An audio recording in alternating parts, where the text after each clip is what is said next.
Hello दोस्तों, good morning सभी को। आइए हम लोग आज मातृभाषा के बारे में पढ़ते हैं। आप सभी देख रहे हैं संजय एकेडमिक आदिपुर के यूट्यूब चैनल पर। मैं संजय सर आप सभी का स्वागत करता हूं। आइए दोस्त हम लोग समझते हैं। पेपर है बीएड फर्स्ट ईयर का पेपर है C4। ठीक है, लैंग्वेज अक्रॉस द करिकुलम का यूनिट 2 से महत्वपूर्ण क्वेश्चन। आइए हम समझते हैं। मातृभाषा एवं विद्यालयी भाषा से आप क्या समझते हैं? इसके अर्थ एवं परिभाषा को स्पष्ट कीजिए या बताइए। ठीक है, मातृभाषा एवं विद्यालयी भाषा से आप क्या समझते हैं? इसके अर्थ एवं परिभाषा को लिखें, बताएं। ठीक है, हमारा प्रश्न है, ये हम समझते हैं। कहा जाता है कि परिवार बालक का प्रथम पाठशाला मानी जाती है। ठीक है, जो बालक का परिवार होता है वह प्रथम पाठशाला माना जाता है। और बच्चे के प्रथम गुरु कौन? उसके माता पिता, या मुख्यतः में उसकी माता को माना जाता है। पारिवारिक भाषा बच्चे के लिए सबसे आसान और सरल होती है। जो बच्चे के लिए उसकी पारिवारिक भाषा होती है, जो घर की भाषा होती है, वही सबसे आसान होती है। क्योंकि जन्म के बाद से ही वह अपने परिवार की भाषा निरंतर सुनते रहता है, जिसके कारण उसकी मातृभाषा सरल होती है। व्यक्ति की द्वितीय भाषा विद्यालय समाज के आधार पर प्राप्त होता है, और यह द्वितीय भाषा औपचारिक भाषा के नाम से जानी जाती है। जो जो द्वितीय भाषा होती है, द्वितीय भाषा को हम औपचारिक भाषा के नाम से जानते हैं। यह भाषा व्याकरण, ठीक है, जो यह द्वितीय भाषा होती है, यह भाषा व्याकरण से परिपूर्ण रहती है, जिसके कारण इस भाषा का प्रयोग करना कठिन माना जाता है। ठीक है, द्वितीय भाषा होती है, जो औपचारिक भाषा होती है, वह व्याकरण के जैसी होती है। कठिनाइयाँ थोड़ी व्याकरण से परिपूर्ण होती हैं, जिसके कारण इस भाषा को प्रयोग करना कठिन माना जाता है। राष्ट्रीय शिक्षा नीति 1986 में परिवार के आधार पर भाषाओं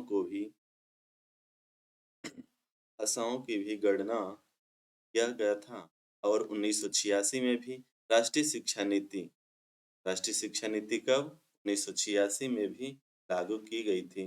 भाषा के आधार पर माध्यमिक स्तर तक के विद्यार्थियों को 3 प्रकार की भाषाओं को अनिवार्य रूप से पढ़ाया जाता है, जो हर भाषा के क्षेत्र में अलग-अलग स्थान रखते हैं।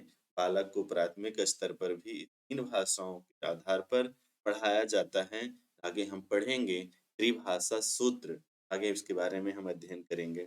ठीक है, भाषा हिंदी क्षेत्र में अलग-अलग स्थान रखती है। जो हमारी भाषा होती है, हिंदी के क्षेत्र में अपना अलग-अलग स्थान रखती है। ठीक है, आइए फर्स्ट पॉइंट देखते हैं।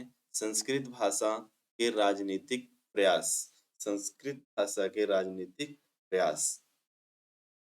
भारतीय भाषाओं का इतिहास यदि देखा जाए तो यह स्पष्ट हो जाएगा कि समस्त भारतीय भाषाओं में तमिल, तेलुगु, उड़िया, कन्नड़, मलयालम, हाँ, जो भी भाषाएं होती हैं, तमिल, तेलुगु, मलयालम, कन्नड़, ये सब क्या होती हैं? मिली-जुली होती हैं।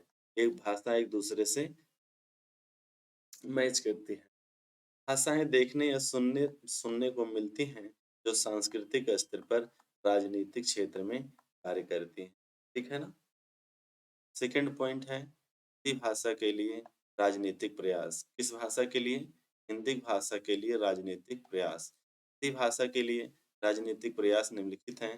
फर्स्ट पॉइंट देखिएगा, हिंदी भाषा के लिए प्रत्येक व्यक्ति को अपनी क्षेत्रीय भाषा को जो उसकी अपनी क्षेत्रीय भाषा होती है, तो जोड़ना पड़ती हैं। इसके आधार पर इन्हें दूसरी भाषाओं की व्याख्या की जाती है। ठीक है? सेकंड पॉइंट के अंतर्गत है कि संपूर्ण भाषा के रूप में हिंदी को विशेष बढ़ावा देने की दृष्टि से तब संपर्क भाषा के रूप में हिंदी को विशेष बढ़ावा देने की दृष्टि से दूसरे भाषाओं के विचारों एवं भावनाओं पर ध्यान दिया जाता है। ठीक है? तीसरा पॉइंट देखिएगा, हिंदी भाषा क्षेत्र में भाषा को हिंदी, अंग्रेजी, संस्कृत, उर्दू आदि क्षेत्रों में बढ़ावा देना चाहिए। हिंदी भाषा के क्षेत्र में कौन-कौन से हिंदी, अंग्रेजी, संस्कृत, उर्दू आदि क्षेत्रों में इसको बढ़ावा देना चाहिए। बच्चे की प्रथम भाषा सीखने का स्थान, बच्चे की प्रथम भाषा सीखने का स्थान। बच्चे का प्रथम भाषा सीखने का स्थान घर या परिवार को माना जाता है। इसको घर या परिवार को माना जाता है, जहाँ पर बालक रहकर अपनी भाषाओं को धीरे सीखता है। ठीक है? सबसे ज़्यादा बच्चा अपना समय घर में बिताता है, तो घर की भाषा को धीरे-धीरे सीख लेता है। रेमंड के अनुसार, रेमंड का कहना है क्या? रेमंड के अनुसार सामान्य रूप से घर घर की वह स्थान जहाँ बालक अपनी माँ से चलना, बोलना, पढ़ना और घर के चारों ओर के गुणों को सीखता है, बालक का वही प्रथम स्थान होता है। ठीक है? आप शुरुआत में ही पढ़े हैं, बालक की प्रथम पाठशाला उसकी माँ होती है, प्रथम गुरु उसकी माँ होती है। तो बालक अपनी माँ से ही सीखता है। अगला, नैतिक और सामाजिक प्रशिक्षण। परिवार नैतिक और सामाजिक प्रशिक्षण का सबसे मुख्य स्थान माना जाता है। परिवार होता है नैतिक विकास और सामाजिक विकास, नैतिक विकास और सामाजिक विकास के प्रशिक्षण के लिए सबसे मुख्य स्थान माना जाता है। बच्चा पहले भाषा सीखता है, ठीक है? बच्चा पहले भाषा सीखता है, फिर वह भाषा के माध्यम से नैतिक और सामाजिक कार्यों को भी सीखता है। सामाजिक व्यवहार का आधार। बालक परिवार के सामाजिक जीवन में जो कुछ सीखता है, वह समाज को एक व्यवहार मानता है। इसके सामाजिक व्यवहार का आधार परिवार, समाज तथा लोग होते हैं। बालक बचपन में जो संघर्ष एवं सहयोग समाज से सीखता है, उसे आगे चलकर वह सामाजिक कार्यों में सहयोग देता है, जिसे सामाजिक व्यवहार का आधार माना जाता है। ठीक है? अगला पॉइंट देखिएगा, मूल्यों व आदतों का विकास एवं निर्माण। घर का प्रभाव बालक में कुछ मूल्यों और आदतों का विकास का निर्माण करता है।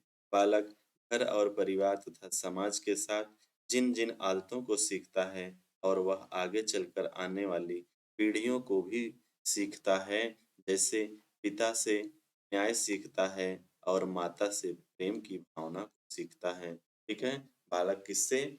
पिता से न्याय सीखता है और माता से प्रेम को भी की भावना जो है सीखता है, तथा भाई और बहन से आपसी संबंध विकास एवं निर्माण करना भी सीखता है। बालक घर और परिवार के साथ अच्छे आदर्श तथा व्यवहार को भी सीख लेता है। मानसिक भावात्मक प्रवृत्तियों का निर्माण।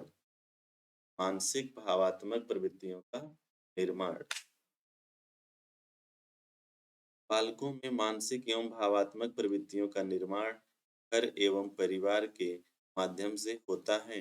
कभी-कभी यह देखा जाता है कि बच्चे का मानसिक निर्माण परिवार तथा समाज के आधार पर भी होता है। जिस बालक का पालन-पोषण एक अच्छे परिवार एवं समाज के साथ होता है, मानसिक प्रवृत्तियों का निर्माण अच्छा पाया। ठीक है? इसलिए बालक की मानसिक एवं भावात्मक प्रवृत्तियों का अच्छे से निर्माण किया जाए। शैक्षणिक कारण क्या होता है? बालक अपने माता-पिता से कुछ क्षमताएँ और योग्यताएँ प्राप्त करने के लिए परिवार और घर से ही जुड़े रहते हैं। कुछ समय बाद बाहरी वातावरण के साथ घर और बाहर दोनों के तो शिक्षाएँ दी जाती हैं। अधिकांश भारतीय माता-पिता को देखा गया है कि वे निरक्षर होने के कारण उनके बच्चे भी निरक्षर हो जाते हैं। शैक्षणिक आधार पर यह कहा जा सकता है कि घरेलू मातृभाषा के आधार पर ही शिक्षा पर अधिक से अधिक जोर दिया जाए। ठीक है? विद्यालय के साथ सुव्यवस्थित तरीके से बने रहें। जब बालक घर से विद्यालय जाने लगता है, तो उसे द्वितीय भाषा में शिक्षा का आधार बनाया जाता है। ठीक है? अगला हमारा पॉइंट है, 2 विशेषताएँ थे, सेकंड हमारा है विद्यालयी भाषा। आइए, जब बालक विद्यालय जाता है, तो कैसे भाषा सीखता है? आइए हम चर्चा करते हैं। बालक विद्यालय में जिस भाषा के माध्यम से शिक्षा को ग्रहण करता है, उसे विद्यालयी भाषा कहते हैं। विद्यालय में बालक को घर से बिल्कुल भिन्न वातावरण मिलता है, जिससे उसकी बौद्धिक विकास, सामाजिक विकास, क्षेत्रीय विकास, राजनैतिक विकास भाषा के माध्यम से सिखाया जाता है। ठीक है? विद्यालय की भाषा एक ऐसी भाषा होती है, जिसमें सभी प्रकार की भाषाएँ समाहित होती हैं। अब विद्यालय में जाएगा, क्योंकि कक्षाएँ बहुभाषी होती हैं। जब बालक विद्यालय में जाएगा, बहुत सारी भाषाओं सीखता है, बहुत बोलियाँ सीखता है। धीरे-धीरे वह बालक हिंदी, अंग्रेजी, संस्कृत तथा उर्दू को भी धीरे-धीरे सीख लेता है। जो जैसा उसको परिवेश मिलेगा, वहाँ पर जितने लोग ऐसी भाषाएँ जो पढ़ाई जाएँगी, बालक हिंदी भी बोलने लगता है, अंग्रेजी भी बोल संस्कृत को भी समझ हो जाती है। बालक के बाहरी विचारों को प्रारंभ करने के लिए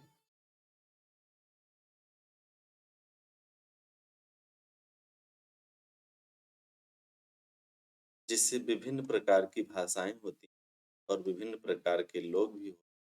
विद्यालय एक ऐसा स्थान माना जाता है, जहाँ पर सभी प्रकार की भाषाओं को जोड़कर बताया जाता है। ठीक है? सामाजिक जीवन के संपर्क, ठीक है? सामाजिक जीवन के संपर्क कैसे होगा? आम तौर पर यह बताया जाता है कि विद्यालय में सामाजिक जीवन जीने के लिए सिखाया जाता है। बालक जब विद्यालय की भाषा सीख कर के समाज में प्रवेश करता है, उसे सामाजिक कठिनाई नहीं होती है। इसलिए कहा जा सकता है कि विद्यालय सामाजिक जीवन में से घनिष्ठ संबंध। जब कोई बालक भाषा सीख करके घर से बाहर निकलता है, तो वह विभिन्न प्रकार की भाषाओं को समाज के प्रयोग करता है। जब बालक निकलेगा, जो भी भाषा सीखे होगा, जब वो बाहर जाएगा, समाज में उसका प्रयोग करेगा। यह देखा जाता है कि जिस व्यक्ति के पास विद्यालय होती है, तो उसे सामाजिक कठिनाइयों का सामना करना पड़ता है। इसलिए विद्यालय सामाजिक जीवन का एक अंग माना जाता है। ठीक है ना?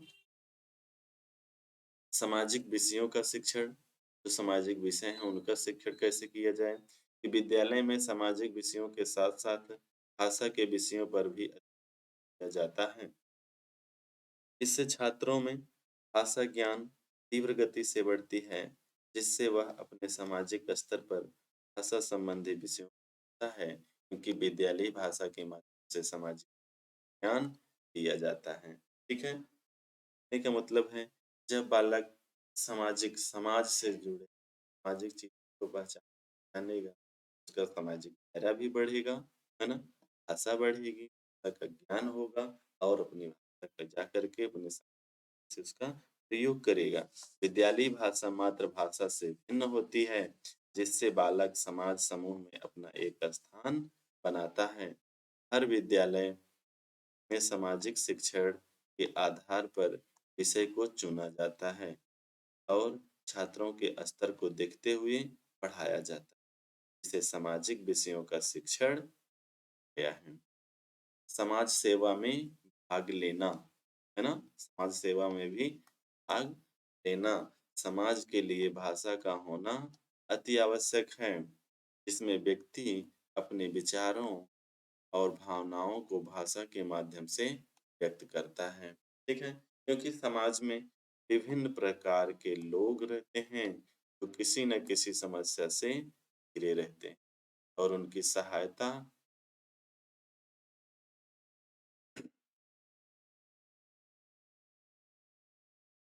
एवं उनकी सेवा के लिए विद्यालयी भाषा का होना अति आवश्यक है।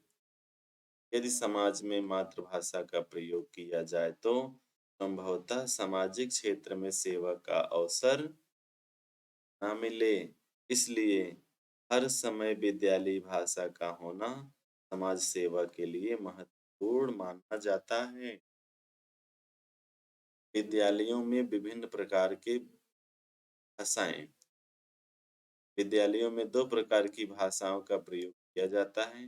प्रथम मातृभाषा होती है, दूसरी राष्ट्रभाषा होती है। विद्यालय का एक ऐसा साधन बताया गया है, जहाँ पर विभिन्न प्रकार की भाषाएँ सिखाई जाती हैं, जिसके माध्यम से बालक भाषाओं का ज्ञान विषयों के साथ-साथ करता है। विद्यालयी भाषा में विषयों को पढ़ाने तथा मौखिक अभिव्यक्ति करने से बालकों में आत्मविश्वास भावना पाई जाती है। ठीक है, आज के लिए इतना ही। वीडियो अच्छा लगा हो तो लाइक करें, सब्सक्राइब करें और अपने दोस्तों को भी भेजें। आगामी आपका एग्ज़ाम है, 4 अप्रैल से एग्ज़ाम है, के लिए आप अच्छे से तैयार रहेंगे और एक बार ज़रूर सारा क्वेश्चन को देख कर जाएँगे। ठीक है, आज के लिए इतना ही।